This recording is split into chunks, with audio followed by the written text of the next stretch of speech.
I think it highlights just the importance of having realistic expectations of this adventure.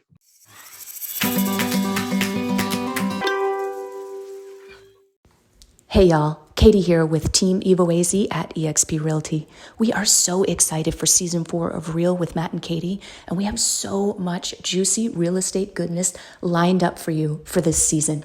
Thank you so much for following us and for listening to our show. Remember, we are based in the Phoenix, Arizona area, so if you're interested in buying a home, selling a home, or you just have general real estate questions, please don't hesitate to reach out to us. We are a valley-wide team. Our handle is at Team Evoaz on all of your favorite social media platforms. Enjoy the show.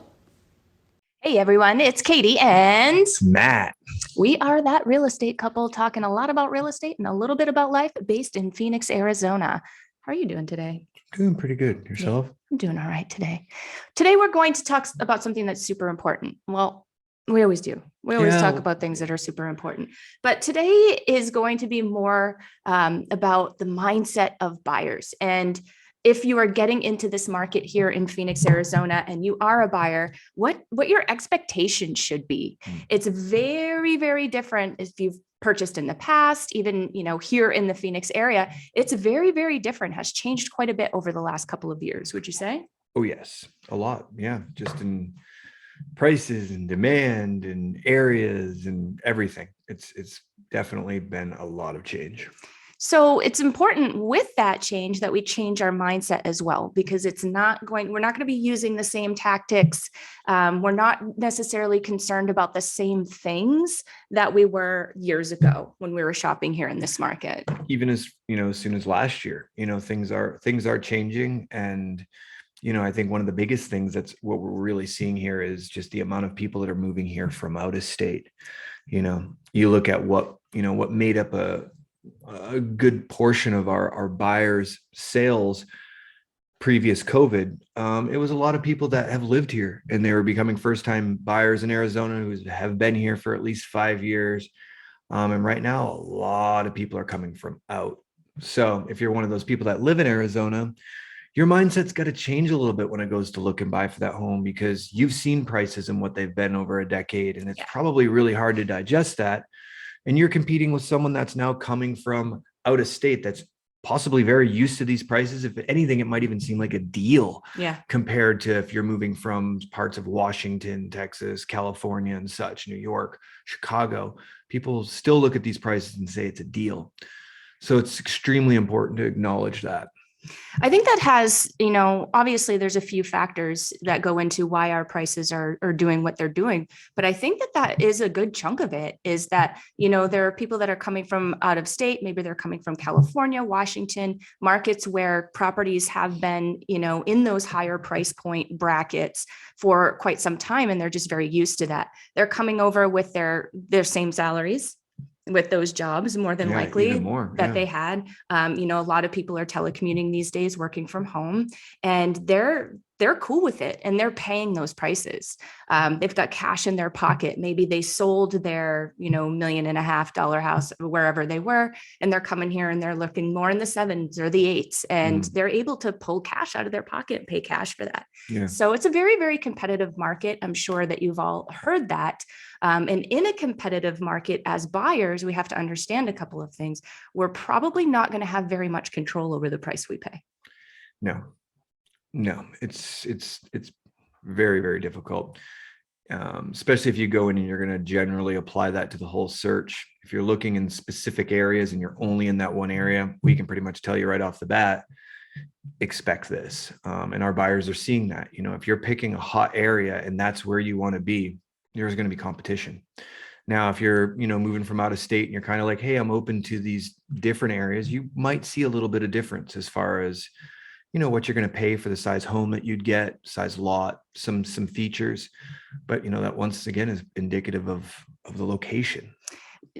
So it's so true. And I mean, we are shopping with a lot of buyers right now, and we're noticing in certain areas of the valley, like in Scottsdale, for instance, there, the average amount over list price is dwarfs Queen Creek, Or other, and yeah. places like that. Yeah. And then there's parts of Queen Creek that when you're talking about certain price points in certain areas, it's the same thing. They'll dwarf that of even neighboring areas that are, a stone's throw away.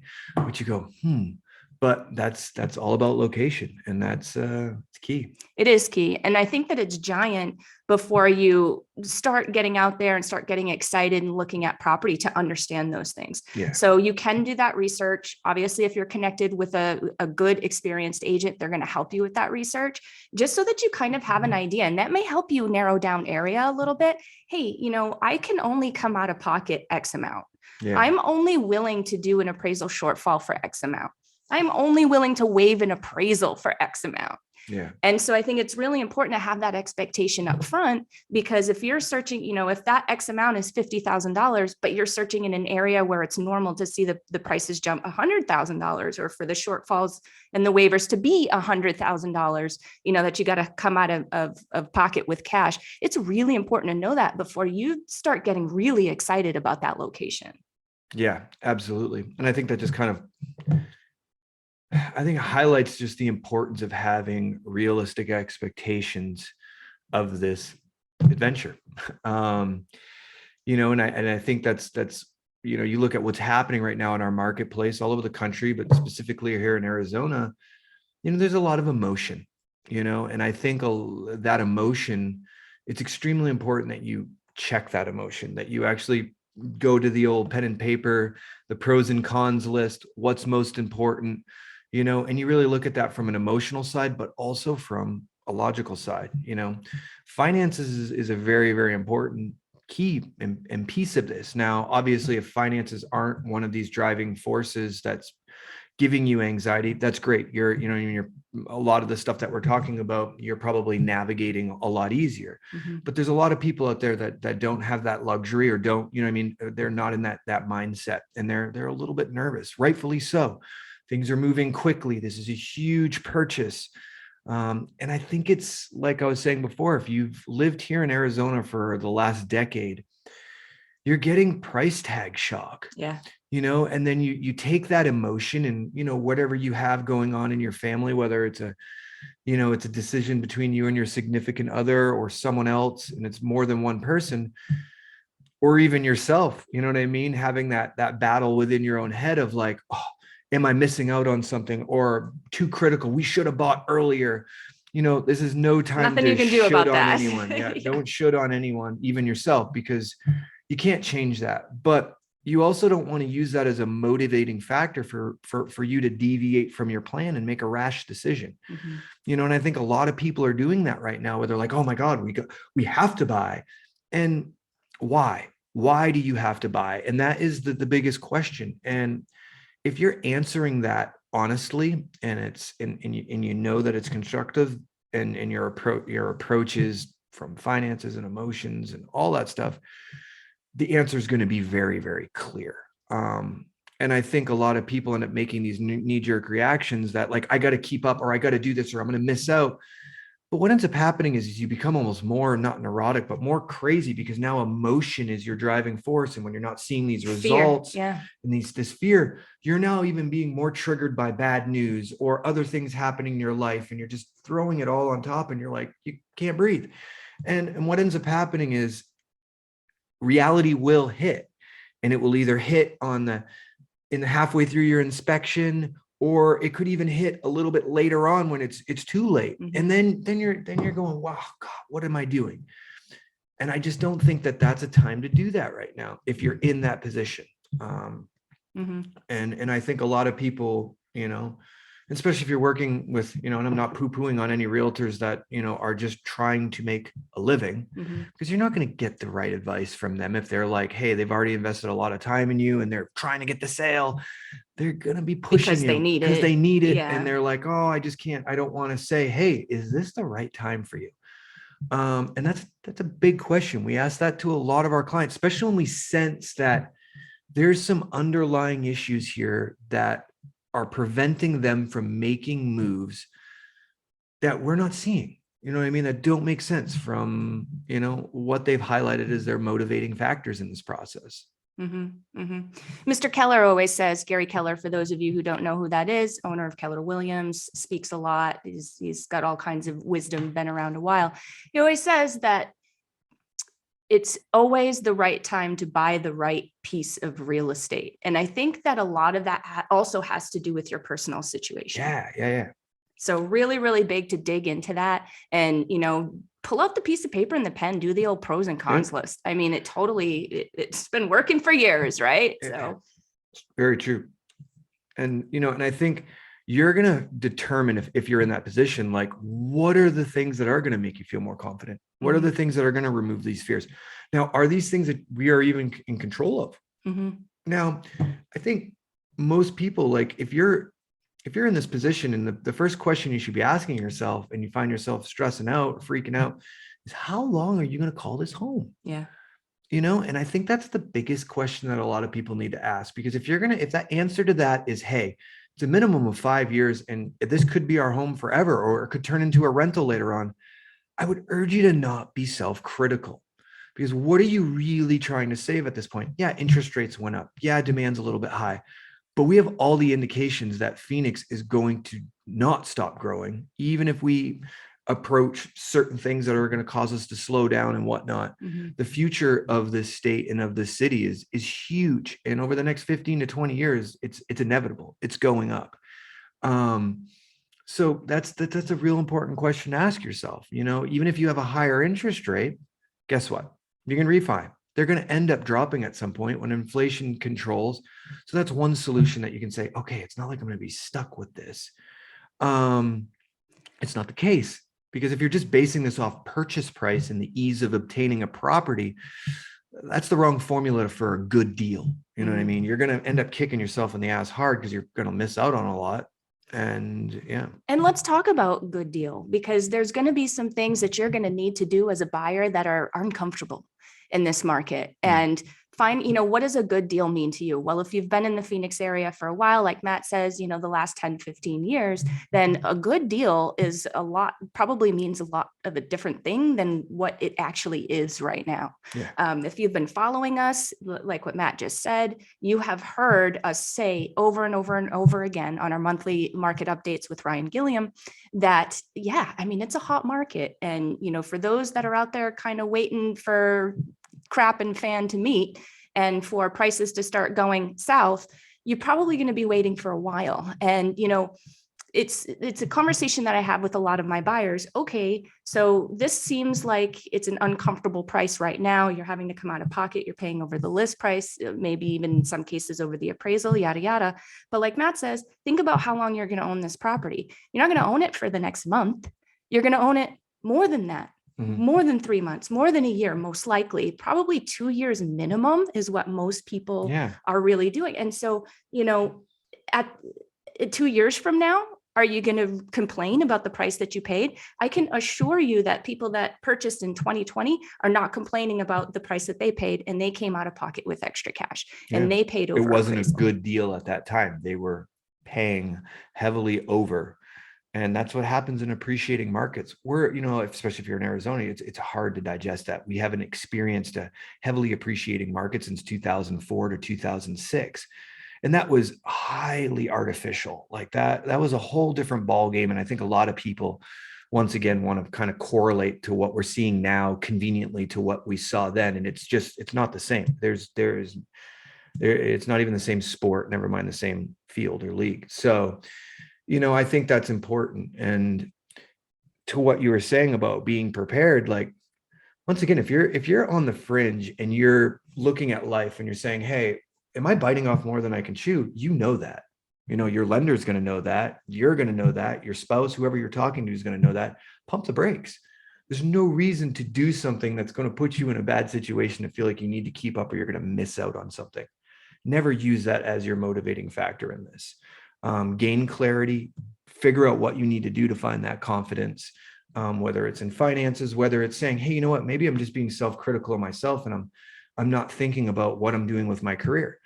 a lot of the reason we're seeing such a big spur right now is millennials. We're growing up. A Yeah. lot of the millennials had this almost PTSD from what their parents went through in the crash. They didn't want to buy. If you would have asked the average millennial if they were going to buy a home 4 years ago, it was not. They were all about living in a lock and leave apartment and living this like travel the globe lifestyle. Well, guess what? That's changed. 60 to 70% of them have realized, no, I'm actually getting married, I'm having kids, or I'm buckling down. I need to start thinking about retirement, all these things that adults have to think of. And at the same time, they were heavily prepared financially because they saved their money and they did that. So they came into the market. That's where we're seeing this big surge.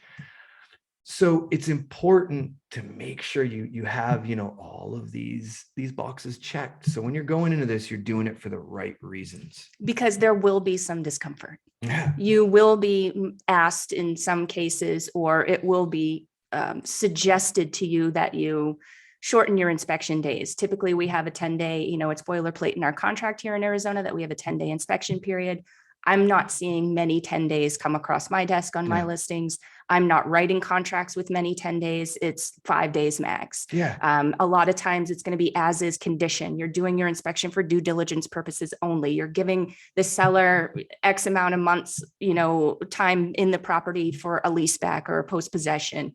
In some cases, it's for free. So you're carrying 2 mortgages. There's a lot of things that are going to cause you discomfort as you move forward. So it's really important to be comfortable and to understand and know that for you, for your personal finances and for your family, that it is the right move to make at this time. Yeah. And absolutely. Absolutely. And like the best thing that you can do when you discover that information is share it with your professional. I think there's a lot of people too, buyers, especially if they're newer at this or whatnot, that they chalk their realtor up as someone that's like not on their side. And they don't want I've run into that, and we're very fortunate. A lot of our referrals and a lot of the people we work with, they do trust us and they've seen what we've done. Our experience speaks that. But I've seen so many people that like are almost like we hold our cards and we don't really tell our realtor what our motivating factors are, which that hamstrings your realtor. That's like, having someone paint a portrait and you're not going to tell them what you want them to paint and you're just expecting results. Like, it doesn't work that way. So when you're soul searching and you're figuring out these things that are keeping you up or making you stressed, share them with your professional, with your realtor, to say, hey, these are my concerns. What are your solutions? What are your options? Because all the things that you just said as concerns and things you should prepare for, we have tools, we have the mindset and everything to attack this. So you're not stressed out. Like making sure that the inspector can do it within 5 days before you put that offer in and having them chambered. There's giant. a lot of things that you can do that those sound scary, but they're not. We've got you protected and a good agent can do that. But you have to be a good buyer for this to work too. Yeah. So, and where I was going before is I think a lot of people too have confidence in yourself. If you're younger, you're buying this home and you're in your late 30s, 40s, that you're going to grow. You know what I mean? And I guess in our fearful mindset in society, we're always like, oh, things are going to be bad, never 2 without 3 and all this, but it's not, it's really not there. We trend up. And if you're doing things right in life, and if you're clearly entering the market to buy a home north of 400 to $500,000, you're doing things right. So have confidence in yourself and say, hey, what do I plan on making in the next 5 years? Am I going to be getting raises?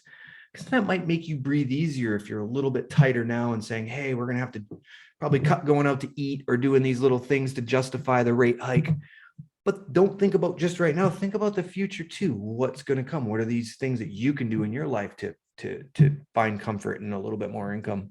Absolutely. The equity gain that you'll be sitting on, it's like a savings account, guys.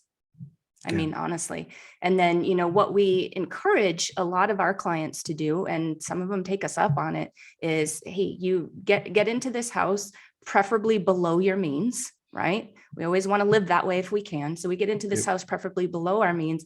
We live in it for a couple of years. Hopefully we've achieved that raise or that promotion or whatever that, was in store for us.